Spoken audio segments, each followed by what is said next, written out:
ಪಂಚರಾಜ್ಯಗಳ ಚುನಾವಣೆಯ ಫಲಿತಾಂಶದಲ್ಲಿ ಜನರ ಕುತೂಹಲವನ್ನು ಕೆರಳಿಸಿದಂಥದ್ದು ಒಂದು ವೆಸ್ಟ್ ಬೆಂಗಾಲ್ ಹಾಗೂ ಮತ್ತೊಂದು ತಮಿಳುನಾಡು. ಅತಿ ಹೆಚ್ಚು ಕುತೂಹಲವನ್ನು ಎರಡು ರಾಜ್ಯಗಳು ಜನರಲ್ಲಿ ಮೂಡಿಸಿತ್ತು. ಈಗ ಅದೇ ಥರದ ಒಂದು ಕುತೂಹಲ ಕೇರಳಕ್ಕೂ ಕೂಡ ವ್ಯಾಪಿಸಿತ್ತು. 140 ಕ್ಷೇತ್ರಗಳಲ್ಲಿ 71 ಮ್ಯಾಜಿಕ್ ನಂಬರ್. ಈ 71ನ್ನು ಯಾವ ಪಕ್ಷ ತಲುಪುತ್ತೆ ಅಂತ ಹೇಳಿ ಕೇರಳದಲ್ಲೂ ಕೂಡ ಕಾಂಗ್ರೆಸ್ ಪ್ರಚಂಡ ಬಹುಮತವನ್ನು ಸಾಧಿಸಿದೆ. ಇನ್ನು ತಮಿಳುನಾಡಿನ ಒಂದು ಅಪ್ಡೇಟ್ ಅನ್ನು ಗಮನಿಸ್ತಾ ಇದ್ದೀರಿ.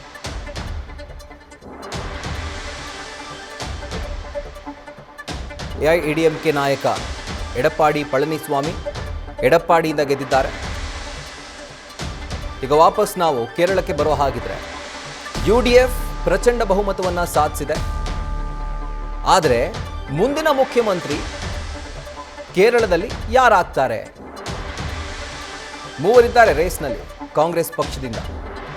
KC ವೇಣುಗೋಪಾಲ್, ರಮೇಶ್ ಚೆನ್ನಿತಾಲ ಹಾಗೂ ಸುರೇಶ್. ಈ ಮೂವರಲ್ಲಿ ಮುಖ್ಯಮಂತ್ರಿ ಯಾರಾಗ್ತಾರೆ? ಈಗ ಆ ರೀತಿಯಾಗಿ ನೋಡ್ತಾ ಹೋದರೆ ಸಾಧ್ಯತೆ KC ವೇಣುಗೋಪಾಲ್ ಅವರೇ ಕೇರಳದ ಮುಂದಿನ ಮುಖ್ಯಮಂತ್ರಿ ಆಗಬಹುದು ಅನ್ನುವಂಥ ಚರ್ಚೆ ಇದೆ. ಆ ಸಾಧ್ಯತೆ ದಟ್ಟವಾಗಿದೆ. ಕಾರಣ ಏನು? ಒಂದು, ಇವರು ಕೇರಳದಲ್ಲಿ ತಮ್ಮನ್ನು ತಾವು ತೊಡಗಿಸಿಕೊಂಡು ಮುಂಚೂಣಿಯಲ್ಲಿ ಕಾಂಗ್ರೆಸ್ ಪಕ್ಷವನ್ನು ಕೇರಳದಲ್ಲಿ ಮುನ್ನಡೆಸಿದರು. ಎರಡನೇದು, ಹೈಕಮಾಂಡ್ ಲೆವೆಲ್ನಲ್ಲಿ ಒಬ್ಬ ಒಳ್ಳೆ ನಾಯಕ ಅಂತ ಹೆಸರು ಪಡ್ಕೊಂಡಿರುವಂಥದ್ದು. ಆ್ಯಂಡ್ ಮೂರನೇದು, ರಾಹುಲ್ ಗಾಂಧಿ ಅವರಿಗೆ ಅತ್ಯಾಪ್ತರು KC ವೇಣುಗೋಪಾಲ್. ಈಗ ರಾಹುಲ್ ಗಾಂಧಿ ಅವರಿಗೆ ತುಂಬ ಕ್ಲೋಸ್ ಅಂತಂದರೆ ಆತನ ಪವರ್ ನೆಕ್ಸ್ಟ್ ಲೆವೆಲ್ ಇರುತ್ತೆ. ಸೊ ಅದೇ ಥರ KC ವೇಣುಗೋಪಾಲ್ ಅವರು ಈ ಮೂರು ಕ್ರೈಟೀರಿಯಾದಲ್ಲೂ ಕೂಡ, ಈ ಮಾನದಂಡಗಳಲ್ಲೂ ಕೂಡ ತುಂಬ ಈಸಿಯಾಗಿ ಫಿಟ್ ಆಗೋದ್ರಿಂದ ಕೇರಳದ ಮುಂದಿನ ಮುಖ್ಯಮಂತ್ರಿ KC ವೇಣುಗೋಪಾಲ್ ಅವರು ಆಗ್ತಾರೆ ಅನ್ನುವಂಥ ಚರ್ಚೆ ಈಗ ದೊಡ್ಡ ಮಟ್ಟದಲ್ಲಿ ನಡೀತಾ ಇದೆ. ಬಹುಶಃ ಅದು ನಿಜ ಆದರೂ ಕೂಡ ಯಾವುದೇ ಆಶ್ಚರ್ಯ ಇಲ್ಲ. ಯಾಕಂದರೆ ಶಶಿ ತರೂರ್ ಅವರು ಕೂಡ ಇವತ್ತು ಬೆಳಗ್ಗೆ ಮಾತನಾಡ್ತಿರುವಂತಹ ಸಂದರ್ಭದಲ್ಲಿ ಎಲ್ಲೋ ಒಂದು ಕಡೆ ಈ ಹಿಂಟನ್ನು, ಅಂದರೆ ಈ ಒಂದು ಕ್ಲೂವನ್ನು ಬಿಟ್ಟುಕೊಟ್ಟಿದ್ರು. ಸೊ ಹೀಗಾಗಿ ಕೇರಳದ ಮುಂದಿನ ಮುಖ್ಯಮಂತ್ರಿ ಯಾರಾಗ್ತಾರೆ ಅನ್ನುವಂಥ ಪ್ರಶ್ನೆ ಅಂತೂ ಇದೆ. ಬಟ್ ಬಹುತೇಕರು ಅದಕ್ಕೆ ಉತ್ತರಿಸ್ತಾ ಇರುವಂಥ ಹೆಸರು ಅಂತಂದರೆ ಅದು KC Venugopal. AICC general secretary, ಕೇರಳದ ಸಂಸದರಾಗಿದ್ದಾರೆ.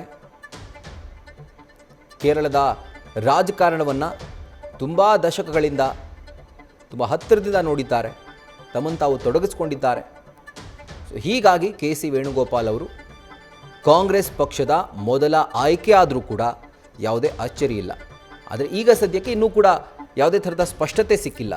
ಯಾಕಂದರೆ ಅವರ ಒಟ್ಟಿಗೆ ಇನ್ನೂ ಇಬ್ಬರು ಇದ್ದಾರೆ, ರಮೇಶ್ ಚೆನ್ನಿತಾಲ ಹಾಗೂ ಸುರೇಶ್.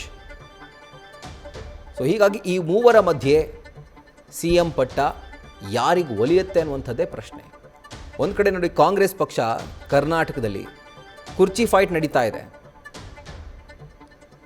ಇಷ್ಟು ದಿನಗಳ ಕಾಲ CM ಕುರ್ಚಿ ಫೈಟನ್ನು ಬಗೆಹರಿಸ್ತಾ ಇದ್ರು KC ವೇಣುಗೋಪಾಲ್ ಅವರು. ಕೇವಲ ಕಾಂಗ್ರೆಸ್ ಅಷ್ಟೇ ಅಲ್ಲ, ಬೇರೆ ಬೇರೆ ರಾಜ್ಯಗಳಲ್ಲಿ ಯಾವ ರೀತಿಯಾಗಿ ಪಕ್ಷದಲ್ಲಿ ತೊಂದರೆ ಉಂಟಾಯಿತು ಅಂತಂದರೆ, ಅಥವಾ ಬಿಕ್ಕಟ್ಟು ಸೃಷ್ಟಿಯಾಯಿತು ಅಂತಾದರೆ ಅದನ್ನು ನಿವಾರಿಸುವಂಥ ಕೆಲಸವನ್ನು KC Venugopal as A secretary ಮಾಡ್ತಾ ಇದ್ರು. ಆದರೆ ಈಗ ಮುಂದಿನ ದಿನಗಳಲ್ಲಿ ಅವರೇ ಒಂದು ರಾಜ್ಯದ CM ಆಗುವಂಥ ಸಾಧ್ಯತೆ ಇದೆ. ಇಷ್ಟು ದಿನ ಕುರ್ಚಿ ಫೈಟ್ನಲ್ಲಿ ಕಾಣಿಸ್ಕೊಳ್ತಾ ಇದ್ರು, ಈಗ ಕುರ್ಚಿ ಮೇಲೆ ಕೂತ್ಕೊಂಡೇ ಕಾಣಿಸ್ಕೊಳ್ತಾರೆ KC ವೇಣುಗೋಪಾಲ್ ಅವರು. ಅಕಸ್ಮಾತ್ ರಾಜಕೀಯ ವಿಶ್ಲೇಷಕರ ಹಾಗೂ ಪಂಡಿತರ ಪ್ರಿಡಿಕ್ಷನ್ ನಿಜವಾಯಿತು ಅಂತಾದರೆ BJP ಇದ್ರೆ ಒಂದು ಪಕ್ಷ ಅಚ್ಚರಿಯ ಅಭ್ಯರ್ಥಿ ಆಗಬಹುದು ಅಂತ ಹೇಳ್ಬೋದಾಗಿತ್ತು. ಆದರೆ ಕಾಂಗ್ರೆಸ್ನಲ್ಲಿ ಆ ಒಂದು ಆನ್ಸರ್ ಮೋಸ್ಟ್ ಎಕ್ಸ್ಪೆಕ್ಟೆಡ್ ಇರುತ್ತೆ, ನಿರೀಕ್ಷಿತ ಉತ್ತರನೇ. ಸೊ ಹೀಗಾಗಿ KC ವೇಣುಗೋಪಾಲ್ ಅವರು ಬಹುತೇಕ ಮುಖ್ಯಮಂತ್ರಿ ಆಗುವಂಥ ಸಾಧ್ಯತೆ ದಟ್ಟವಾಗಿದೆ ಕೇರಳಕ್ಕೆ. ಸೊ ಮತ್ತೊಂದು ಕಡೆಯಲ್ಲಿ ತಮಿಳುನಾಡಿನ ವಿಜುವಲ್ಸನ್ನು ಗಮನಿಸ್ತಾ ಇದ್ದೀರಿ. TVK ಪಕ್ಷದ ಕಾರ್ಯಕರ್ತರು ಸಂಭ್ರಮಾಚರಣೆಯಲ್ಲಿ ತೊಡಗಿರುವಂಥದ್ದು. ಮತ್ತೊಂದು ಕಡೆಯಲ್ಲಿ ಸಂಭ್ರಮಾಚರಣೆ ವಿಜಯ್ ಅವರ ನಿವಾಸದ ಮುಂಭಾಗ ಅವರು ಕೂಡ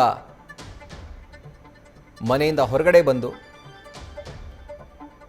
ಜಸ್ಟ್ ಒಂದು 3 ಸೆಕೆಂಡು ಅಲ್ಲಿದ್ದಂಥ ಅಭಿಮಾನಿಗಳನ್ನು ಗ್ರೀಟ್ ಮಾಡಿ ವಾಪಸ್ ತೆರಳಿದ್ದಾರೆ. ಅಂದರೆ ಇನ್ನೂ ಕೂಡ ಅಧಿಕೃತವಾಗಿ ಅವರು ಮಾತನಾಡಿಲ್ಲ ಈ ಒಂದು ವಿಕ್ಟ್ರಿಯ ಕುರಿತಾಗಿ. ಮೂಲಗಳ ಪ್ರಕಾರ ಅವರ ರಾಜಕೀಯ ತಂತ್ರಗಾರ ಅಥವಾ ಇನ್ಪುಟ್ಸನ್ನು ಕೊಡುವಂಥ ಆರೋಗ್ಯ ಸ್ವಾಮಿ ಅವರ ಜೊತೆಗೆ ಒಂದು ದೀರ್ಘ ಸಮಾಲೋಚನೆಯನ್ನು ನಡೆಸ್ತಾ ಇದ್ದಾರೆ. ಸೊ ಯಾವ ರೀತಿಯಾಗಿ ಗೆದ್ದಿರುವಂಥ ಸೀಟ್ಗಳನ್ನು ಮೆಜಾರಿಟಿ ಮಾರ್ಕ್ನ ಕ್ರಾಸ್ ಮಾಡೋ ರೀತಿ ಮಾಡಬೇಕು, ಯಾರ ಜೊತೆ ಕೈ ಜೋಡಿಸ್ಬೇಕು, ಯಾವ ಪ್ರಾಬಬಿಲಿಟಿ ಅಥವಾ ಆಯ್ಕೆಗಳನ್ನು ನಾವು ಸೆಲೆಕ್ಟ್ ಮಾಡಬೇಕು, ಅದೆಲ್ಲದರ ಕುರಿತಾಗಿ ಒಂದು ಸುದೀರ್ಘವಾದಂಥ ಸಮಾಲೋಚನೆಯನ್ನು ಅವರ ನಿವಾಸದಲ್ಲೇ ನಟ ವಿಜಯ್ ನಡೆಸ್ತಾ ಇದ್ದಾರೆ ಅನ್ನುವಂಥ ಮಾಹಿತಿ ಲಭ್ಯವಾಗ್ತಾ ಇದೆ. ಆರೋಗ್ಯ ಸ್ವಾಮಿ ನಟ ವಿಜಯ್ ಅವರ ರಾಜಕೀಯ ಸಲಹೆಗಾರ, ಅವರೊಟ್ಟಿಗೆ ಅವರು ಈ ರೀತಿಯಾದಂಥ ಸುದೀರ್ಘ ಸಮಾಲೋಚನೆಯನ್ನು ನಡೆಸ್ತಾ ಇದ್ದಾರೆ. ಅಂಥ ದೊಡ್ಡ ಮಟ್ಟದ ಎಫರ್ಟ್ ಹಾಕುವಂಥ ಅವಶ್ಯಕತೆ ಇಲ್ಲ, ಯಾಕಂದರೆ 110 ಬಂದಿದೆ, ಇನ್ನು ಕೇವಲ 8 ಬಾಕಿ ಇರುವಂಥದ್ದು, ಅಂದರೆ ಬೇಕಾಗಿರುವಂಥ ಸಂಖ್ಯೆ. ಸೊ ಹೀಗಾಗಿ ಕಾಂಗ್ರೆಸ್ ಪ್ಲಸ್ PMK ಈ ರೀತಿಯಾದಂಥ ಒಂದು ಫಾರ್ಮುಲಾನ ಕಂಡುಹಿಡ್ಕೊಳ್ಬೇಕಾ, ಅಥವಾ AIADMK ಜೊತೆಗೆ ಹೋಗಿ ಸುಭದ್ರವಾದಂಥ ಸರ್ಕಾರವನ್ನು 5 ವರ್ಷಗಳ ಕಾಲ ನಡೆಸಬೇಕಾ, ಎಲ್ಲ ಪ್ಲಸ್ಸು ಮೈನಸ್ ಎಲ್ಲವನ್ನು ಕೂಡ ಲೆಕ್ಕ ಹಾಕ್ತಾ ಇರ್ತಾರೆ.